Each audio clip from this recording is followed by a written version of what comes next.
Howrah গুলিকাণ্ডে ADG আইন শৃঙ্খলার কাছে প্রাথমিক রিপোর্ট পেশ করলো হুগলি গ্রামীণ জেলা পুলিশের ফ্যাক্ট ফাইন্ডিং টিম। সূত্রের খবর, জয়ন্ত পাল যেহেতু ইন্সপেক্টর ছিলেন, তাই শৃঙ্খলার প্রশ্নে যা করার পুলিশ বিভাগ করবে। ঘটনার তদন্তে জয়ন্ত পালের বিরুদ্ধে বিভাগীয় তদন্ত হবে এবং পাশাপাশি যদি দোষ প্রমাণিত হয় তাহলে কড়া শাস্তির মুখে পড়তে পারেন আইসি জয়ন্ত পাল। আপনারা জানেন যে ঘটনা হয়েছে গত বুধবার রাতে হাওড়ার যে ঘোষপাড়া এলাকা, সেখানে গুলিবিদ্ধ হন এই যে আমার পেছনে থানা রয়েছে চণ্ডীতলা থানা, তার ভারপ্রাপ্ত আধিকারিক জয়ন্ত পাল। এবং তারপরই কিন্তু তদন্ত শুরু করে একদিকে যেমন হাওড়া সিটি পুলিশ, অন্যদিকে কিন্তু একটি ফ্যাক্ট ফাইন্ডিং কমিটি গঠন করা হয় হুগলি গ্রামীণ জেলা পুলিশের পক্ষ থেকে। এবং আজকেও আমরা দেখতে পাচ্ছি যে এই ঘটনার যে আলোচনা, সেটার জন্য আমরা দেখতে পাচ্ছি চণ্ডীতলা থানা। সেখানে চণ্ডীতলা থানায় আমরা দেখতে পাচ্ছি একদিকে যেমন অতিরিক্ত পুলিশ সুপার রয়েছেন কিষাণু রায়, তার পাশাপাশি এসডিপিও তমাল সরকার, সিআই সন্দীপ গাঙ্গুলি সহ আরও একজন মহিলা পুলিশ অফিসার, তাদেরকে নিয়ে এই যে ফ্যাক্ট ফাইন্ডিং টিম যেটা গঠন করা হয়েছে তারা আলোচনা করছেন। এবং যে রিপোর্ট, সংশ্লিষ্ট রিপোর্ট, সেটা কিন্তু এসপির কাছে দেওয়া হবে। কারণ এই যে ঘটনা দেখা গিয়েছে গত বুধবার রাতে, যেমনটা আপনারা জানেন যে ঘোষপাড়া এলাকা, সেখানে গিয়েই গুলিবিদ্ধ হয়েছিল জয়ন্ত পাল। এবং তারপরে কিন্তু যে সিসিটিভি ফুটেজ প্রকাশ্যে এসছে, সেখানে দেখা গিয়েছে তাকে লুটিয়ে পড়তে গাড়ির সামনে গিয়ে, এবং সেই যে সাদা গাড়ি যেটা সিসিটিভি ক্যামেরা এসছে, সেটা কিন্তু দেখার পর সেই ঘটনার পর থেকে কিন্তু মেলেনি। তবে একটি ব্লু রঙের গাড়ি পুলিশ উদ্ধার করেছে এবং তার পাশাপাশি একটি গুলির খোল পাওয়া গিয়েছে। এবং আজকে যে খবর মিলছে যে ঘটনাস্থল থেকে 800 মিটার দূরে একটি আগ্নেয়াস্ত্রও মিলেছে, এবং সেই আগ্নেয়াস্ত্রটি কার সেটাও কিন্তু পুলিশ খতিয়ে দেখছে। এবং এই যে গোটা বিষয়, সেই গোটা বিষয় নিয়ে কিন্তু একের পর এক তথ্য সামনে আসছে। আজকে কিন্তু এই যে যেটা বারবার বলা হচ্ছিল জয়ন্ত পাল আইসি তার বান্ধবী বলে, সেখানে তার মা কিন্তু দাবি করছে যে এই ঘটনাতে তার মেয়ে যখন দেখে যে একজন আহত অবস্থায় পড়ে রয়েছে, সাহায্যের হাত বাড়িয়ে দিয়েছিলেন, অর্থাৎ সাহায্য করতে গিয়েছিলেন, তার বাইরে কিছু নয়, এমনটা কিন্তু এই যে রহস্যময়ী মহিলার কথা বলা হচ্ছে তার মা সেটা দাবি করেছে। 4 জনের মিলে ওরা ছিল, আমি নাম জানি না, তা 4 জনের ছিল তখন। হ্যাঁ, এবারে আমার মেয়ে ভেতরেই ছিল। তখন দেখে ওর গাড়ির সামনে উনি গাড়ি থেকে নেমে ছটপট করে পড়ে গেছে নিচে। পড়ে যাওয়া মতো তখন এবারে ব্লিডিং হচ্ছে, রক্ত ভর্তি হয়ে গেছে রাস্তাঘাটে পুরো। তখন ও কী করবে, যে তখন ওরা বলছে যে আপনি নামবেন না, আমরা যা করেন আমরা করছি। তখন ওরা 4 জনে মিলে বলছে হাওড়া নিয়ে যাব না কোনো নার্সিংহোমে নিয়ে যাবো। তখন ওদের মাথা তখন ঠিক নেই, তখন ওরা বলতে চাইছে যে তাহলে আমরা নার্সিংহোমে দিয়ে দিই, ভর্তি করি, তারপরে ওরা বাড়ির লোক আসবে, বাড়ির লোক যা সিদ্ধান্ত নেওয়ার নেবে।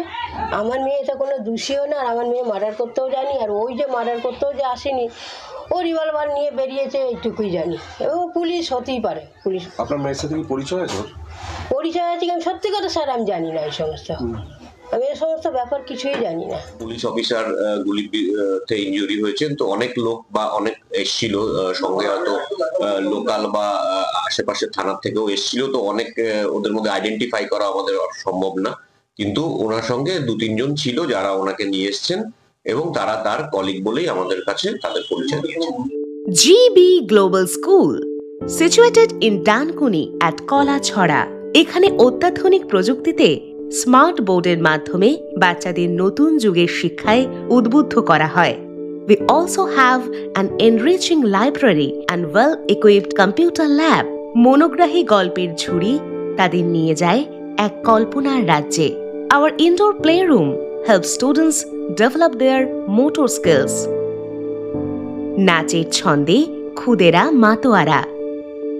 In the lush green playground, students are fun and make new friends. আর এভাবেই বেজে যায় ছুটির ঘন্টা। অন্যদিকে হাসপাতাল যেমনটা বলছে যে যারা জয়ন্ত পালকে ভর্তি করতে গেছিলেন হাসপাতালে, সেখানে কিন্তু তারা তার কলিগ অর্থাৎ সহকর্মী পরিচয় দিয়েছে। অর্থাৎ যদি এই টিনা যার নাম উঠে আসছে, সে যদি পুলিশকর্মী না হয় তাহলে কলিগ বা সহকর্মী সেটা কেন হাসপাতালকে জানালো, সেই প্রশ্ন কিন্তু এখনো থেকে যাচ্ছে। পাশাপাশি গুলি কিভাবে চললো বা গুলি কোত্থেকে চললো, যদি সার্ভিস রিভলভার থেকে গুলি না চলে তাহলে এই গুলি বা এই বন্দুক কোত্থেকে আসলো, সেটাও কিন্তু পুলিশ দেখছে। এবং যার ফলে অস্ত্র আইনেও কিন্তু মামলা হতে পারে, এমনটাও কিন্তু প্রাথমিকভাবে মনে করছে। এবং গোটা যে বিষয়, সেই বিষয়ে এখনো ধোঁয়াশা যেমন একদিকে একের পর এক রয়েছে, পাশাপাশি কিন্তু এই গোটা বিষয়কেই কিন্তু এসপির কাছে রিপোর্ট দেওয়ার জন্য একটি ফ্যাক্ট ফাইন্ডিং কমিটি বা টিম সেটা কিন্তু তাদের তদন্ত করে যাচ্ছে। আজকেও চণ্ডীতলা থানায় সেই ফ্যাক্ট ফাইন্ডিং টিমের যারা রয়েছেন, অতিরিক্ত পুলিশ সুপার কিষাণু রায়ের সঙ্গে পাশাপাশি এসডিপিও তমাল সরকার এবং সিআই যিনি এখন বর্তমানে এই চণ্ডীতলা থানার দায়িত্বে রয়েছেন সন্দীপ গাঙ্গুলি তিনি এবং একজন মহিলা অফিসার, তারাও কিন্তু আজকে একটা বৈঠক করেছে এবং এভাবেই দফায় দফায় আলোচনা চলছে, বৈঠক চলছে এবং সংশ্লিষ্ট যেটা রিপোর্ট সেই রিপোর্ট কিন্তু খুব শীঘ্রই পেশ করা হবে এসপিকে। এবং তারপর যেমনটা জানা যাচ্ছে যে ইতিমধ্যেই প্রাথমিক একটি রিপোর্ট সেটা কিন্তু এডিজি আইন শৃঙ্খলার কাছে পাঠানো হয়েছে এবং সেখানে বলা হয়েছে যে যদি কোনো কারণে দোষ প্রমাণিত হয় তাহলে কিন্তু কড়া শাস্তির মুখে পড়তে পারেন এই চণ্ডীতলা থানার যিনি আইসি ছিলেন জয়ন্তপাল তিনি। কি বলবেন এই গোটা বিষয় নিয়ে আপনারা অবশ্যই কমেন্ট করুন কমেন্ট বক্সে। এরকম আরও খবর পেতে নজর রাখবেন ডিএনএন বাংলায়। ডিএনএন বাংলা সবার মনে সবার ফোনে। বাড়ি হোক কিংবা অফিস, কিচেন হোক কিংবা বাথরুম, সবকিছুই মনের মতো করে সাজাতে আজই আসুন আল আমিন মার্বেল হাউস। এখানে নামি দামি এবং গুণগত সম্পন্ন মানের টাইলস, মার্বেল এবং গ্রানাইটে রয়েছে প্রচুর সম্ভার। আমাদের ঠিকানা আল আমিন মার্বেল হাউস, গ্রাম মুকুন্দপুর, পোস্ট মশাট, জেলা হুগলি, পিনকোড 712701। আমাদের কন্ট্যাক্ট নাম্বার 7319093272, এছাড়া 7063845499।